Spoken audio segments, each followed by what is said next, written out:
I met a traveler from an antique land who said, "Two vast and trunkless legs of stone stand in the desert. Near them, on the sand, half sunk, a shattered visage lies, whose frown and wrinkled lip and sneer of cold command tell that its sculptor well those passions read which yet survive, stamped on these lifeless things. The hand that mocked them and the heart that fed. And on the pedestal these words appear. My name is Ozymandias, King of Kings. Look on my works, ye mighty, and despair." Nothing beside remains. Round the decay of that colossal wreck, boundless and bare, the lone and level sands stretch far away.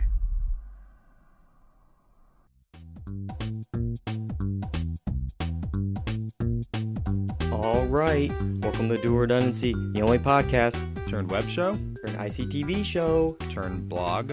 turned back to a podcast where you can hear all the latest in television and entertainment news with two hosts with exactly the same opinions. I'm one of those hosts, Ozymandias, and the other one is... Not expecting that, Mike Ladue.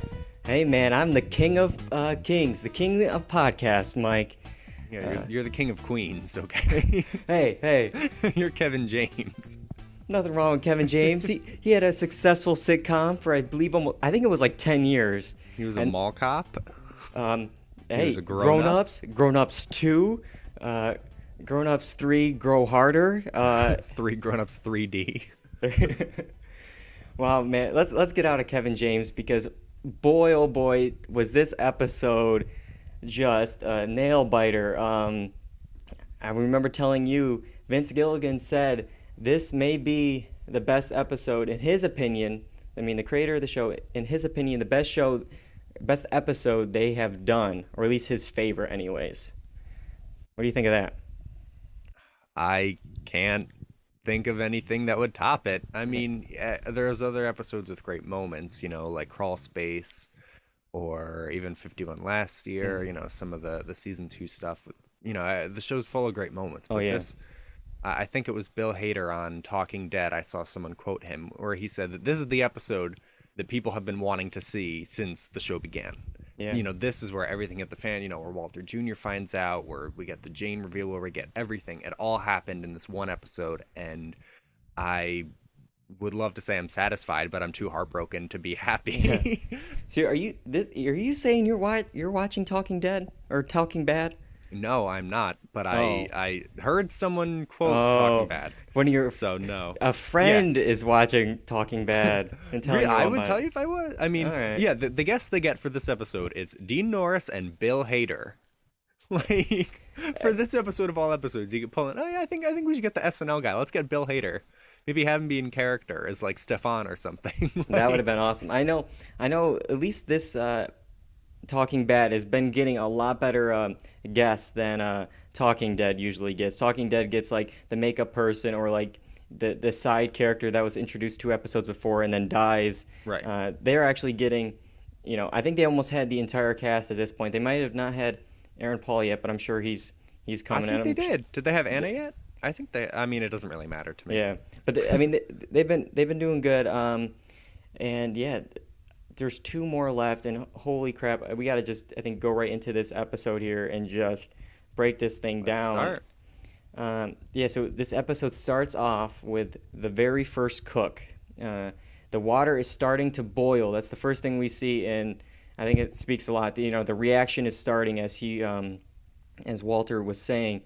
Did you know this was the last thing they ever shot of the series, Mike? I read that, yeah, and I think that's so great for everyone, to kind of decompress a little bit, after I'm sure everything they're going to see is going to be terrible and giving them nightmares for the rest of eternity, but, to be able to go back and shoot something where everything was so innocent and, we get the very first lie, it comes full circle for the crew, and to know that, even just seeing that, I think that's the last real flashback I need. I don't need to see anything else from before. Now we're going to the flash forward territory. Now we're going to the future, and so I'm prepared to let all the past go and see where it goes now. Yeah, I'm glad we got this. I remember, I think I might have said on the podcast that, it'd be interesting to see, like, a flashback to Walter and Jesse, in school in the chemistry class or something, or just something. But I'll take this, a very, one of the first moments that they shared together in this series. We got to kind of re-see it from another angle. And now, we see Walt practicing a lie to Skylar, on the phone. It's a great phone call. They're talking about getting pizza, baby names, traveling. It's a great juxtaposition, which we'll see later with a different phone call. Now, I have the biggest question I have from this phone call, Mike. Now, does Walter's boss have a stick or bug up his butt? That is a good question. My biggest question, what was Jesse doing in the background? I think it was practicing his George Michael lightsaber video. He was jamming, like, was he karate chopping, or like did he have a bug around him? I don't know what he was doing, but I couldn't take my eyes off that. As interesting as the Walt conversation was, I was entranced by Aaron Paul's sick moves. Yeah, and I just think, this phone call, you just see, like, he's doing this for the family. This is the reason I think the flashback was here, to just show that, there was a point that Walter was doing this, for the betterment of his family. And, later, obviously, we hear him say, like, what are you doing? We're family. And that's when he realizes that because of this, he lost his entire family. He's losing everything. And oh man, like everything was just fading away for Walter. Literally, the fades I think were the best part of that opening sequence, and great decision by Ryan Johnson or Moira, whoever came up with it, the director or the writer. Yeah. But to see Walt, Jesse, and then the RV fade away, and then when we come back, in the exact same spot, this is where everything fades in, and that's where his life has taken him in just over a year. It's crazy. So yeah, meanwhile, like as you were saying, Jesse's fighting these like imaginary rivals or something going on. We fade out and we fade back or come back into the big fight that rivals that are actually shooting at him, and it's just going nuts. And it turns out we got Gomez is dead. He's out for the count. Not really surprised with that one. We all thought he was definitely a goner last week. Hank has been shot, and there's been no bullet holes in the back part of the car with Walt, perfectly. It was all on the front. Of course. The luckiest man alive. At least from a show production standpoint, I like the level of detail where, everyone would be like, how could Walt survive that? And it's like, well, if you actually look, they weren't shooting there. So, so I like that detail. Anyways, Hank is crawling on the ground, very reminiscent of when earlier this season, Todd's uncle and the whole gang took down, I don't even know if he actually had a name, but the man who Walter last season said, say my name to. Yeah, he did have a name. I don't remember it, but I know he did. But anyways, the rival meth cook. Exactly. He's crawling to get this last gun. I don't know what he expects to do.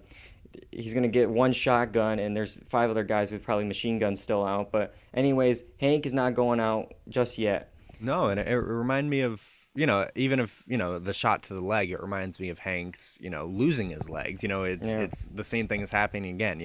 I'm sure it wasn't an accident for him to be shot in the leg and for him to have to crawl like that. He's been there, done that. And I think it's, another reminder that Walt is really the one who's been causing him pain his entire existence on the show. And one thing I did enjoy, even though this is kind of a sad thing to enjoy, from the moment, was Walter's trying to stop the whole thing. He's just trying to like tell Jack, the whole side of the family, the Nazis, to stop this whole thing. And by doing this, he tries saying, like it's just between him and me. They're like, no cavalry's coming. And then Walt's like, no. And then they cut to Hank. He's like, you bet your butt they're coming. Mm-hmm. And like it's like Walt's like, his name is Hank. Don't you dare call him anything else. His name is Hank. And then they cut to Hank. It's like, my name is Asac Schrader. It's like he's just kind of like, no, Walt. He won't give Walt any satisfaction of being right. But he even goes to try to give up his money, $80 million. He's like, my entire fortune that he's made through this 5 seasons, 6 seasons, whatever, he's gonna give it away just to save Hank. Yeah, so we can see that really, I guess the family is still important to him. This whole season I've been I've been doubting that. I've been saying, I don't get why he's not giving up Hank. I don't get why he's not Yeah. ready to kill, everybody. But I guess I overestimated the Heisenberg in him. But now, once Hank goes and we see him fall, it's clear, he made a dumb move. Yeah. Based on, Hank even says to him, right? It kind of like what Saul said to Carrie in Homeland, you're the smartest and the dumbest person I ever met. Yeah. And yeah, he says, the smartest person I ever met, he made up his mind 10 minutes ago. Exactly. And I think, well, the reason why he's been so adamant about not killing Hank this whole time is, like you were saying, I think if Hank goes, then the rest of the family goes with him. I mean, obviously Marie's not gonna do anything with him, and as we see later in the episode, once Skylar finds out that he actually did that to Hank or was a part of Hank's demise, that, you know what, no, it's over. You're not seeing Walt Jr. again. Like, you're not seeing me again. This is it. You lost everything because of this move you just did. So I think, yeah, he's like, I'll give up all the money if I can just keep my family, because again, that's why he started this. Yeah. So you're sad to see Hank go, Mike. Was he supposed to finish Walt? I mean, I knew he wouldn't. Just the way when he found out last season, I think everybody knew that he would somehow meet his end. I thought it would be Walt that did it, and for it not to be Walt was really interesting. I think Dean Norris did some amazing work this season. I hope he gets some Emmy love next year, at least with the nomination. I mean, Aaron is just as deserving, even though Aaron's already, been a winner twice. But I would definitely love to see him get some love. And Hank went out as he always been. He was stubborn. He wouldn't give up. He was a fighter through the end, and he went out on his own terms. And I'm sure Dean was happy with how his story arc played out, and I think the fans were happy, and I think people are gonna really miss Dean. So they're gonna have to tune into Under the Dome if they want to see him now. Apparently, I think I saw on Twitter, everyone, there was like a joke that Skylar kept saying, where is Hank? Where is Hank? And then somebody like responds like, oh, he's Under the Dome on CBS on Monday nights. Yeah, exactly. Like, that's where he is. But no, I think with Hank, of course I'm sad to see him go, but like it's nice that he got his moment. He got to slap those cuffs on Walter's hands. He did, kind of read him his right. He did get his day. Just that's not going to be the final word in Breaking Bad. So like he got what he wanted, and the audience got to see that moment, even though that's not how it's going to end. Right, I agree. Yep, that's everything his character ever needed, but we couldn't have his character win in the end, so it, best of both worlds for the actor, for the character, for the show itself. All right, so as soon as he sees this, Walt falls to the ground, and in a shot, like it looks exactly like Gus Fring when he saw his brother shot, perfect symmetry with that.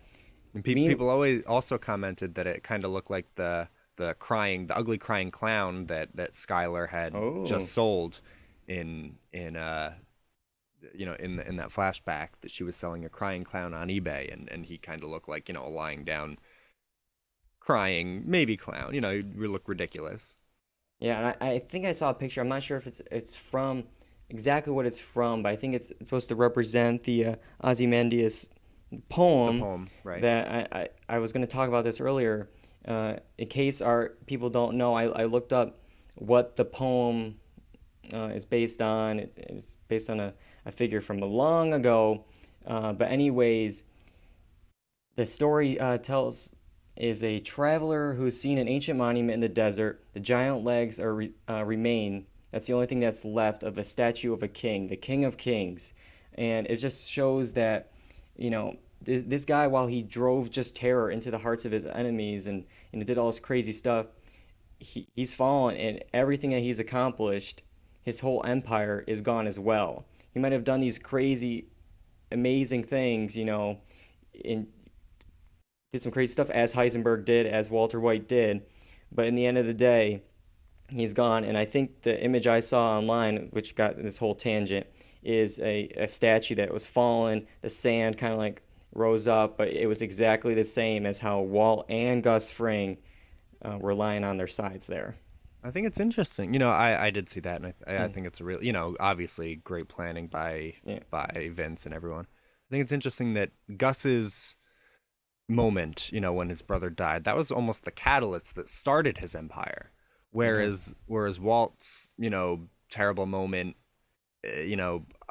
probably is the end of his empire, but who knows? Could this be the start of some new power grab for him? I mean, we see empires, rise like Gus's did and fall, and just as the Ozymandias story talks about. But Gus's really began at that moment. And is this a resurgence of life for Walt? Does his empire have a little life left in it, or is he done? I don't know. We've seen him in the flash forward. We know he's not dead. He's starting a new life, but he's coming back with a shock or a machine gun.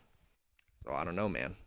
Oh yeah, we got some predictions later in the show that we'll definitely share. But I think he has one last ditch effort to try to salvage anything, whether it's his life, his family, anything. And I'm gonna say it's probably not gonna work. I see a negative outcome for Walter White, as Ozymandias also had, but who knows what Vince has cooked up. So yeah, Walt falls, and they start digging up the barrel of all the money, and now this giant hole in the ground is where the bodies, Gomez and Hank, are going to lie. And I think it's maybe a cruel joke, but Hank is finally among his rocks. Oh wait, I'm sorry, his minerals. Oh, there you go. He's just going to be there for eternity now, or until they dig him up for the funeral. But anyways, Jack gives away one of these barrels back to Walt. They take all the rest of the money, $80 million. Well, actually, they take about probably $70 million. They give about $10 million to Walter. Now, why did he do this? Why did Jack do this? Is it to keep some kind of respect from his nephew Todd? Or was he just in a nice day, as he was saying? He said it was a nice day. I mean, you could say it's a little contrived. Why? $10 million was a lot of money. And, that's a lot to just give away. He could have thrown him 2 stacks of money and said, all right, there you go. 2 stacks of cash, and that would be it. He gives him the full barrel, but, it plays into the rest of the episode, or Davi plays into the rest of his life. Giving him that $10 million really leaves a lot of cards left on the table for Walt, whereas giving him, 10,000 or 700, what if they gave him like 737,000, what exactly the amount he wanted in the very beginning, or something like that. It might be more fitting, but it leaves a lot less room for the writers. So exactly. We got that awesome barrel rolling sequence. So so I guess that's the best part. Yeah, he tries driving out. He runs out of gas. Now, before he starts pushing the barrel, I don't know if you saw this, Mike. In the car, it's probably good that the car ran out of gas, because the car has bullet holes in it, and one of these bullet holes, the way the shot was framed, the dent where the bullet hole made, they made 2 different Walter Whites. Obviously, the Walter reflection, and then the other Walter it looked like the gunshot was right smack dab in the middle of his forehead. Is that some kind of foreshadowing for Walter White? Is he going to get a bullet to the head? I don't know. I mean, I have my own prediction, which I'll share at the end of the episode. I don't think Walt is going to make it, but I don't know if it's going to be a bullet to the head. It very well could be, Scarface style, just take him out with a gun. Yeah. I didn't see that, though. Good catch. Yeah, I think one of our listeners, Brett, pointed that out to me. If you go on Tumblr after the episode, I recommend people who are interested in all these little Easter eggs do this, because that's one of my favorite things now is I kind of watch the episode, I formulate my opinions, and then either like the next morning I go on Tumblr and I just see all the things that Reddit. Reddit as well. You just see all the things you missed, including he rolls the barrel, which many people have called this as a dung beetle, and this is the dung beetle shot, and it's actually, this episode was done by the same director who did Fly, so another insect, another bug reference here, and he actually passes the pants from the pilot that flew off the RV into the blue sky. The first shot we see him roll the barrel by just a pair of pants that are just lying out in the desert, which I thought was a fun little Easter egg there. Yeah, and it's again fitting to the Ozymandias tale, like the two legs left in the desert. There That's you go. since the start of his empire, that's what he had, and all that's left are those two trunks, the literal trunks of his pants. I think that definitely fit into the theme of the episode too, and just you can tell that Ryan and Vince really had this planned out really well. Now, I was listening to this song as he was pushing this barrel around, and I might be looking too into it. But again, as we're saying, they care about every detail of this show. Some of the lines I picked out from the song were, "Times are getting tough, money is getting low, time to say goodbye to everyone. Now, no place to go, I guess I'll roam." And then it kept repeating, "Say goodbye to everyone." It's time to say goodbye to everyone. Now, is this going to be a literal goodbye, or is this going to be, goodbye, you're off to Belize, I'll see you later? Probably never. Is this kind of like foreshadowing? I mean, he does have to say goodbye to his family at the end of this episode, at least, it looks like for a while here, until he comes back, with the machine gun and get the ricin and all that stuff. Now, is this going to be a sad fate for anyone else in Walter's family, Skyler, Walt Jr., anyone? I don't know what's going to happen to them. I mean, I definitely think, to say goodbye to anyone, it's foreshadowing. At this point, we know that Walt's screwed, and we've seen him alone. It kind of reminds me of the whole, I've been rewatching some of the early episodes with my stepbrother. We're on season 2. And after Walt had his dissociative fugue state, or, that he faked it, Yeah. and he was in the hospital room in early season 2, and he saw a painting on the wall that he kept staring at. And it was of, a mother, 2 children, and a dog on the beach. And there was a man in a rowboat, and they were all waving to him. And he was heading out to sea towards a ship. And, it's kind of like a man, and he just kept staring at it. And I think it was one of the final images in the episode. And I believe it comes back later where he sees the painting again, and he mentions recognizing it, but not knowing where it was from. And I think that same painting really is factoring in here with that image, that's what he's doing. He's rowing off. He's leaving, the wife, the son, the daughter, and, Jesse the rabid dog. He's leaving everybody behind and going off on his own little trip into, but who knows if he'll end up coming back. But when I saw that, I knew, seeing it so recently and then watching this episode, I was like, that has to have some type of connection. I'm sure that painting was important and thought of as to an end game plan. Wow, man, this show, if I ever see, well, we actually saw Vince Gilligan last year at the Creative Arts Emmys. We saw him from afar, but we still saw him. If I see him ever in passing, I'm going to literally, just bow down to him, because this thing is just...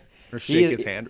Yeah, he is my Ozymandias, that's not a good thing. Okay, well, he's just my king of kings. He's the king of showrunners, in my opinion. This guy... Wow, he knows what he's doing. Absolutely. But we got, anyways, we've seen so much of Walt. What's going on with Pinkman? And when Walt's still out in the desert, I can't believe I skipped over this. When Walt's out in the desert, he squares everything away with Jack. Okay, yeah, thanks for the money or whatever. You still owe me Pinkman. And he's like, well, if you can find him, we'll shoot him. Well, then instantly he's like, I found him. He's under the car. Well, that was quick. We find Jesse. They pull him out. And they're about to shoot him. And then Todd, of all people, he saves the day. He may have told the feds something. We got to find out what he knows. And everyone's okay with this. Now, what do you think Todd's his intention is there? Like why do you really think that was his motivation, about the feds? No. I think he knew earlier that, okay, obviously Walter is not going to cook meth with them. That was not going to happen. He's not going to get the lesson. The product's going to stay the same. So it's almost like, well, if you can't have the head chef, let's get the sous chef in there. And as we see later, after he's broken, he's been abused, he's been tortured. His face is abused exactly on the same side of the face as Gus Fring. His face is blown off. Now he's put on a dog runner chain. To cook meth in this lab here, and if he doesn't, obviously he'll get tortured again. But even that, there's a picture of Brock and Andrea, kind of like their lives could be in jeopardy if you don't comply with us. Now, Todd seems like somewhat of a nice guy. I mean, he's so polite, especially talking with like Lydia, like close your eyes, ma'am, I'll help you. Like, I'm sorry for your loss. He seems polite, and even like when he's pulling Jesse up, he's kind of like just kind of helping him up. He's not really beating him and stuff. Now, did he actually do those wounds on Jesse, we think, or was that like kind of like a multiple personality thing? He can be a tough bad cop, and then other times he's the good cop. Yeah, I don't know if it was him. I mean, it would make sense that it was someone else, probably. I feel like if he's the one who saved him, I couldn't see him beating him up. But with Todd, you never know. He's, yeah, like the multiple personality is, very key. Like, he's very calm and cool and collected, and then, he'll kill a kid. And, Yeah. and it doesn't phase him. And I think violence just doesn't register. It's, true sociopath. Like, His he, family he upbringing, yeah. Right, right. He's got no real emotion, very affectless, and then just like if he has to kill someone, then he does, and it doesn't phase him. Now, is it possible that with so Jesse's stuck here with Walter coming back, maybe to take out the Nazis, maybe to save him? Who knows? Now, is there a way that maybe Jesse could use science, a la the first episode of or the first season of Breaking Bad, where they were watching him how to cook meth, and he made some kind of reaction, and then you know blew it up in their faces and made enough time for Walter to escape. I mean, that room is a lot bigger, so I don't know like how much of a chemical reaction Jesse would need if he even knows how to do that. Mm-hmm. But like I would love to see some kind of thing that if Jesse could save himself in this situation, using science. It's almost like, yeah, like the teacher or the student has become the teacher. He has learned throughout all these. He came up with the magnets idea. He is a smart cookie when he tries to be. So Right. it would be nice to see him finally come up with something to get himself out of this one. I think that'd be extremely satisfying to see Jesse, really have learned from his teacher. Like in another early episode I saw, it was Jesse, going to his parents' house, and he found like a drawing he did of Mr. White, Yeah. shoving a Bunsen burner or a beaker or something up his butt, and he was laughing.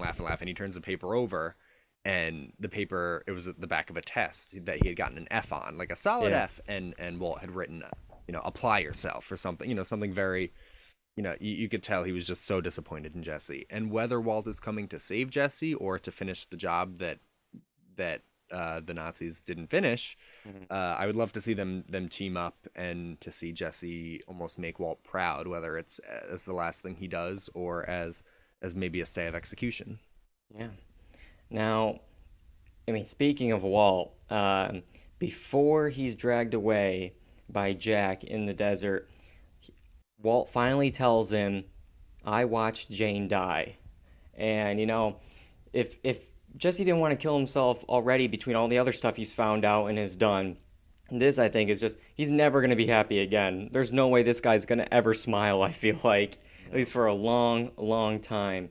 No, that was the perfect. I mean, that's something that I had always been waiting. If you listen to the podcast, I mention it Yeah. every time. It's how is Jesse gonna find out? Is Walt gonna slip? And I think this was the perfect execution of that.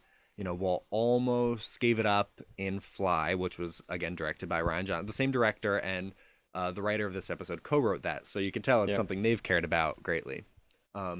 But at this point, it was the final nail in Jesse's coffin. If he couldn't kill him and couldn't be there to watch them shoot him in the head, and he had to deliver that death blow. Now, It was terrifying. now this might be a slight spoiler if I got the episodes confused here. Now, wasn't there talk online that Jane was supposed to make an appearance? The actress who plays Jane was supposed to make an appearance in this episode. In this episode, yeah, and I guess So that was a foiler. It never came to fruition. Yeah, it was supposed to be Jane. Yeah, basically everyone Walt had killed. It yeah, was all mentioned to be, Jane, Tuco, Crazy A, Mike. But I guess that was, I don't really know the safety on IMDb or the security, how yeah. easy it is to edit, a cast list, but it looks like someone just went through and made a fool of everyone, including us.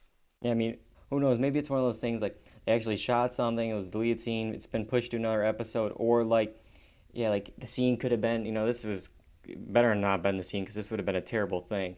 But almost like in Harry Potter, where they see the wand is destroyed or something with Voldemort, and you see everyone that he's killed ever, and it's kind of like messages from them, or something, like uh, Walt's gun all of a sudden starts making, people, all the people from the ricin or something, spews everyone who ever died. Some drug trip that he goes on and sees them all. I don't know. That'd be kind of cool. Be interesting for sure. I'm sure the cinematography in that would be amazing. But absolutely. Anyways, back to the episode. So Marie comes along, just got the phone call from Hank. Oh, we got him. Stops at the car wash, and she is so mad at Skylar, but yet sees hope, with her sister, and tries to help, just something. But she has conditions. First, she wants every copy of that DVD that they made, saying that Hank was the killer. But the second one is a tough one for them. They want to tell Walter Jr. everything. But I find it weird that Skylar's like, he can't know.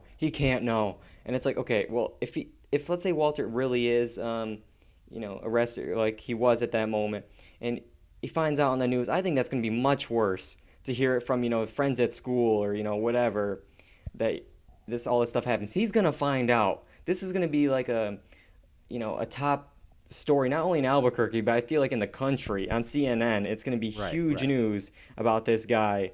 They're going to make a Lifetime movie on him. It's going to be like all this crazy stuff. But he finds out the entire series pretty much in one afternoon. What would you have done, Mike, if pretty much they told the story of Breaking Bad and said your dad's been doing this the whole time? Like, what? I was kind of confused, but by Skylar's motives. Like, in a way, I understand she wanted him to find out from someone other than her, because she's guilty. She really did play a part in it, and she doesn't want to see her son, see her dad in a negative light, see her in a negative light. But you would think the mother in her would be, the one to find a way to break it to him, even if she has to lie. We've seen her concoct some lies herself. I think in the end she'll probably be grateful that she was the one to do it, but I can see her apprehension. Yeah, it is a tough just not thing. wanting to. Yeah, it's a tough thing. It's a no-win situation, because either way he's gonna find out. I don't know. Marie doesn't seem to care that Holly doesn't know, though. Holly's gonna be they can't act out a little. She's letting on a little puppet show or something. Cookie. Like, oh, here's little Walter White. Here's she doesn't know anything. She's lucky right now because she doesn't have to deal with any of this grief. All this craziness that's going on. They all come home though, the three of them, and they see the truck in the car that Walt bought in the desert. He won't tell anybody anything. Like they kept asking, where is Hank? Where is Hank? He's just saying, no, we got to go now. I got the money. We get a whole new life. Let's do it. And Skylar, puts two and two together. Hank wouldn't have let you go. Where is he? And she's just like, you killed him. Like, she just can put two and two together. Like, he's dead. And now as Walter goes, still, we got to go. She goes, which I think was a great shot. There's a phone next to the knife. Now, is she going to, call, the police, let them take care of everything, rat him out, or, stand up for the family who's protecting this family, and, she grabs a knife. And this is where she draws the line, Mike. It's okay to kill Jesse, but you can't kill family. And they have a fight. And that fight is brutal. I mean, I thought, oh my God, she's going to stab him. Oh my God, he's going to stab her. Oh my God, somebody's going to stab Walter Jr. Wait a minute, they're going to stab Holly. Holly got all that talk in the beginning of the episode. Something's got to happen with Holly. Are they going to stab the baby right here? Is that what's happening? And in the end, Walt just kind of gets away, doesn't get away scot-free because he sees the damage he's done, but at least nobody got stabbed, aside from his little cut on his hand. Yeah, I mean, Walter Jr., we said, he has to do something, and he was kind of a badass in this episode. He saved the day, Mike. He pulled Walter away from Skylar. He's protecting her. He calls in the police. He's turned against his father, the guy he's, loved so much, and at this point, even Walter's like, what is wrong with you? We're a family. He's screaming it. And then in that moment, I think he just realizes they're not a family. They're not anymore. Like by doing this whole thing, he's just ruined everything. And he takes the child. He takes Holly, who starts crying for the mom. Now, this not only is Anna Gunn brilliant in this scene here, crying over Holly being taken. We got to give this baby an Emmy, Mike. What do you think here? That baby was oh, I don't man. know what category we can put it in, but I agree that baby needs like a special Emmy or like best baby internet, like just she needs a little baby Emmy. Give her like a little tiny like rattle that's like Emmy shaped, or like a pacifier made out of gold. I don't know if that, but like something, that baby, especially her work later in the episode, which apparently was all improv, like like her when she's with Walt in the gas station yelling "Mama," that was all not planned. That wasn't in the script. The baby just started doing that because she saw her mom off screen. Oh, really? Oh, I thought you were just kidding that, like, obviously she's not going to memorize her lines. So, like, she's just been, like, just saying mama. I was like, oh, well, No, like I read, I think it was on Vulture where the whatever actress plays the baby was really looking off screen at her mom in that moment. Wow, that's awesome. The director decided, he's like, we just got to keep this rolling. And it was up to Brian to really, play the scene as he thought he would, kind of cradle the baby and they got his reaction from it. But yeah, I mean, that for that baby to improv like that, that's pretty impressive. She's been around some talented people to know what to do in this scenario. Exactly. She's going to grow up to be one heck of an actress. Now, one heck of a meth head. Oh yeah, I mean, I think Walter Jr. might be turning to drugs after finding all this stuff out in like a matter of 2 hours here. Yeah, it's pretty terrible. So Walter calls back the house, and as we were talking earlier, it started with a phone call of just happy, good tidings. Now we get a different phone call, and he starts off, are the police there? And of course she lies. But this whole scene, the first, as I was watching it, I'm like, he's doing something that like you would see like the fans complaining about on a message board, and he was like, what the hell is wrong with you? You can't do one thing you're told, you're the worst kind of thing. Mm-hmm. But then I start realizing what he's actually doing, and saying, you keep saying, you must stop this, it's immoral, it's illegal, all that, whatever. You're always complaining, but like, what the hell did you know about this? And he's actually, I think, helping her out, right, Mike? Like he's trying to make her off innocent. The hook. Yeah, I mean that scene is so brilliantly written with its layers and its complexity, and like so much has already been written about that. Emily Nussbaum for the New Yorker wrote like a really great piece about that scene, and how it's yelling at the pro Skylar feminists, whoever, and then like the message board people, and but really it comes down to within the plot and him letting her go and letting her off scot-free. He knows the police are there. He knows that what Walter Jr. called, and he's no idiot. He's made some dumb moves, but this is his way of letting her go, and I think getting some stuff off his chest. I think he did feel a lot of these things that he said to Skylar, but I think all in all, plus he leaves Holly after that, for her, with the address right on there. So this is his way of cutting ties and doing the last good thing he can for the family.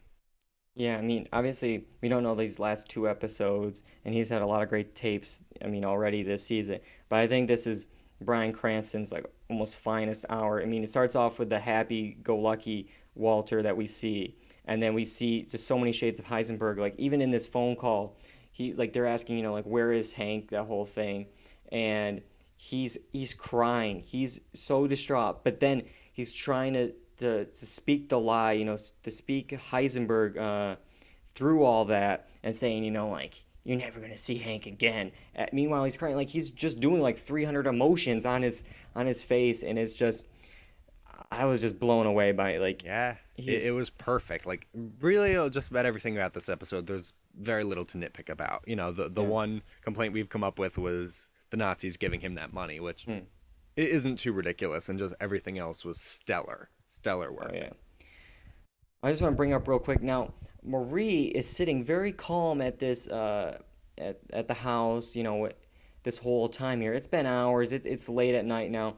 Now, did she know anything about like Hank? I mean, obviously she's not getting anything from Hank, any phone calls or anything. But I feel like she'd be very more distraught there because she wasn't really crying until she hears, Walt saying, "You're never going to see Hank again." Did she think he was like originally kidnapped or like stowed away somewhere? Because she must know, okay, Skylar even brought it up. He wouldn't let Walt just go free. So something has had to happen, probably negative to, in a not a great light for Hank. What did she think was going on there? I mean, did she just kind of put it aside and try not to think about it? I think she was just holding on to the hope, like she hadn't heard anything. Maybe Walt had, locked him up, right? Maybe he was in captive somewhere and, as a hostage. Maybe, somehow, maybe he did let him go, in exchange for something. I think in that scenario you would want to hold out hope as long as you could until you knew that that light was out. And I could see Marie doing that. I think she was scared, but I think she kind of believed in her husband until the end. And you know, she's always been a really polarizing character, but I think in that moment, if you don't feel for her, it's Yeah. you're kind of a terrible person. Yeah, I agree.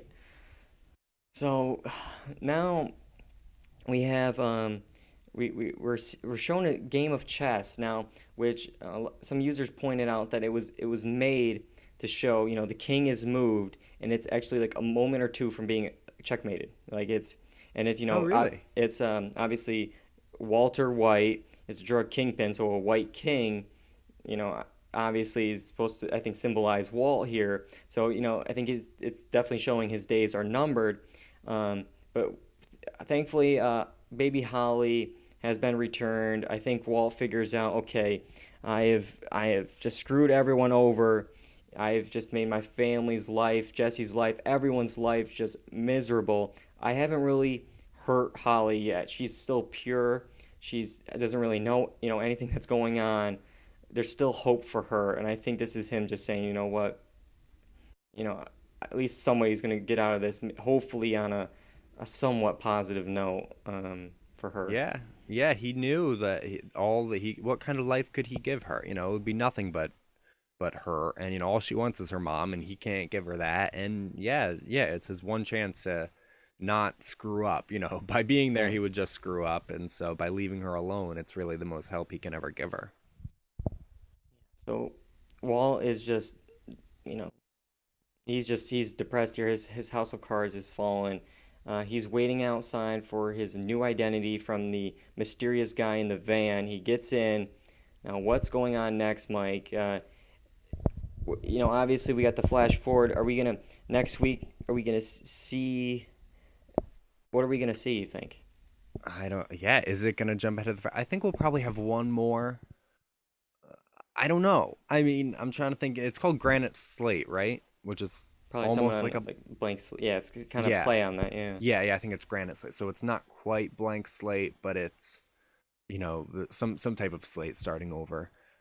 I don't know. I think Walt, he's definitely got the gun to come back for the Nazis. But, there's still that matter of how does the house get ransacked like that? Do they, I could see Marie, or not Marie, Skylar and the kids just moving out, and then, those skateboarders just Yeah. taking over the house, and, it just Probably being some like crime vandalized. scene. Yeah, like it's Right, yeah, just vandalized by interested people. People just come and ruin it, and Heisenberg, he becomes this national story. yeah. Um, 'Cause yeah, I somebody has to think spray paint it on the wall. I mean, somebody has to do that. I feel like, and some local youths are probably gonna, play around with that once it's let out that he's Heisenberg.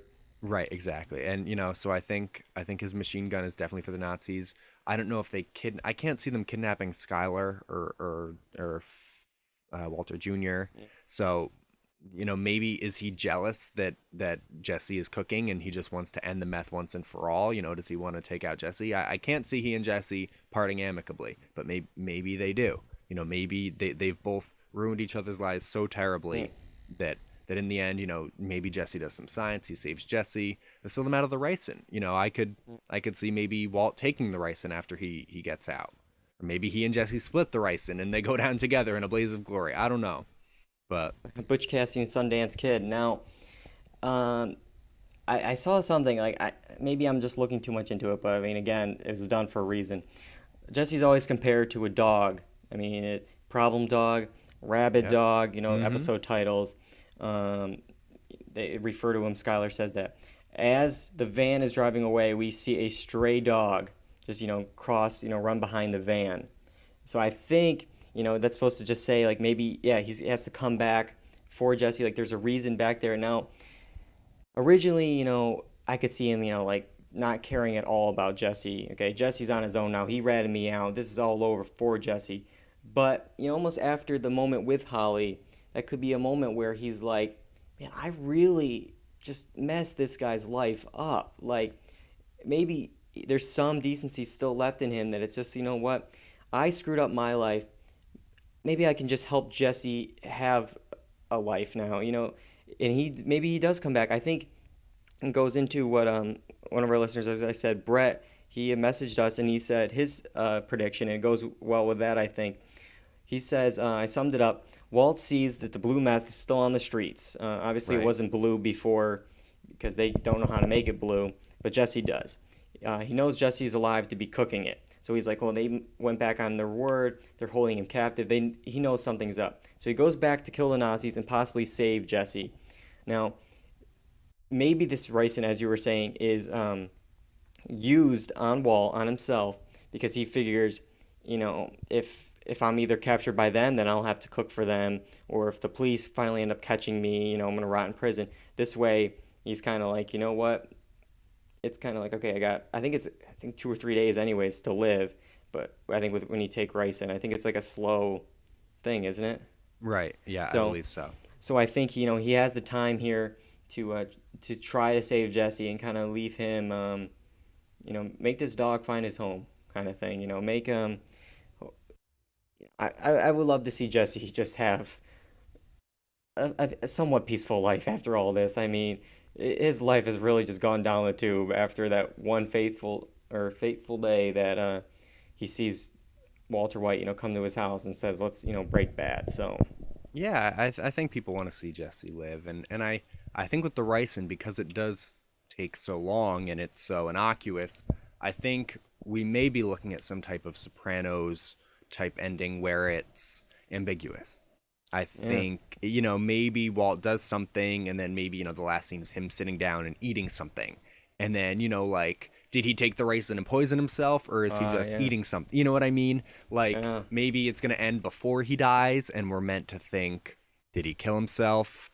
Maybe he and Jesse sit down to a meal, and, one of them's eating the ricin, and you don't know. Did Walt poison Jesse, or did Walt poison himself? And, something like that where, it's not a gun where you need to see somebody get shot. It's more, internal. That I think would be, I don't know if it's satisfying, but it would be epic. I think it'd be certainly a well talked about ending. As we said, he would never do a Sopranos type ending on the show. We did have a Sopranos kind of ending of last week's episode. There's been numerous references to HBO shows. I mean, I think it's certainly possible that we could get an ambiguous ending here. So, because there's people out there that think Walt should be punished. But then there's also people that are kind of rooting for Walt, in a weird way that, like, there's not people that want to see him dead. But there's other people that want to see him arrested. There's other people who want to see him get away with it. It's just, there's so many people to please. It's almost kind of like... Right, not everybody's going to be happy by however Gilligan ends it, The Team Walt people are going to be pissed if he dies, and I'm going to be pissed if he... I don't know if I'll be pissed. I'm sure they'll do it in a way that's satisfying. He's gotten so much comeuppance. He's lost everything he cares about. He's pretty much dead already. So I think he's got nothing to lose at this point. And if he does save Jesse as his final act, or maybe even kill Jesse, it's all been kind of foretold by the awesome story. Yeah, I think Walt is figuratively dead. His family was his everything. So once his family's pretty much gone like it is, you know what? I think he has no reason left to live. He really doesn't. He was fighting so hard, cancer and all this other stuff. Neither does Jesse, though. Jesse doesn't either. So they're both in a really vulnerable place, and do they have the fight left in them? What's going to give Walt the reason to drive across country and shoot people up? Is something's got to reignite that fire. Oh man, we got 2 episodes left here, and I just can't wait to see where this all goes. Me neither. There was a great tweet I saw on Twitter because every week, everyone's like, "Oh my God, this last episode of Breaking Bad was amazing." And then I saw somebody tweet, it was like, "Man, these last 59 episodes of Breaking Bad have been pretty good, right?" Like, or whatever number it was. Like, and it really is true. Every single episode of this show has been pretty close to perfect. So, finish it off strong. Exactly. Yeah, 2 more hours, and Wait, were you talking about Breaking Bad or Duel? Because I thought the last few episodes of Duel have been pretty perfect. Well, we didn't win an Emmy yet. So. I've been talking about Dual Redundancy this entire time. What have you been talking about? King of Kings. All right, Mike. You know why this podcast is so good though? It has nothing to do with us. Is it John Berwick? It's John Berwick. This guy does this audio work for us here, and it makes it perfect. It makes this show great. I also want to give a shout out to Brett, who's one of our listeners, a friend from school. He's our listener of the week. week. Yeah, exactly. He's been doing some cool photoshops of us every week as different characters in Breaking Bad. I think we should name him Listener of the Month. I think I recently upgraded him to that, and he might be Listener of the Year. Wow. So everyone else better step up their game, or That's it's going to be a runaway victory for Brett.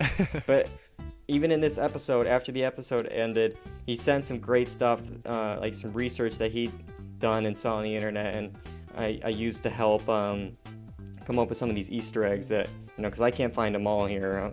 So thanks, Brett, for doing that. Thank you, Brett. Now, to make sure that you're ready for these last 2 episodes, you better be following us on every single social media website there is out there. Boot up that Friendster. Yeah, do you have a MySpace? Yeah, maybe. We have an eHarmony page. So, no, for real, we have a Facebook and a Twitter at Dual Redundancy. We got the blog going, dualredundancy.blogspot.com. And we also have YouTube, youtube.com/Dual Redundancy, which we did a Emmy special, what we do every year, and it's been posted for about a couple days now. It's a YouTube exclusive, so you got to go on YouTube to listen to it. And we talk a lot about Breaking Bad, obviously, because it's up for a lot of awards this Sunday. So be sure to listen to that podcast, print out your ballot, and be ready to hopefully see Breaking Bad takes home some gold this Sunday night. Are we going to be live tweeting that, Dave? We will be live tweeting. Thanks for reminding me. I'm at Eastwood McFly, and Mike is at Mike TV Ladue. All right, and of course at Dual Redundancy. That's all the time we have for this week, Mike. Do you have a poem to read us out on? There once was a man from Nantucket. I really don't know how the rest of that poem goes, but everyone always says it. That was it. We kept it ambiguous, like Breaking Bad. Oh yeah. There once was a man from Nantucket, or was there? Executive producer Vince Vigilian. All right. That's it, guys. Have a good week, and we'll see you next time on Dual Redundancy. Adios. Okay, good. Oh, wait, let me stop mine.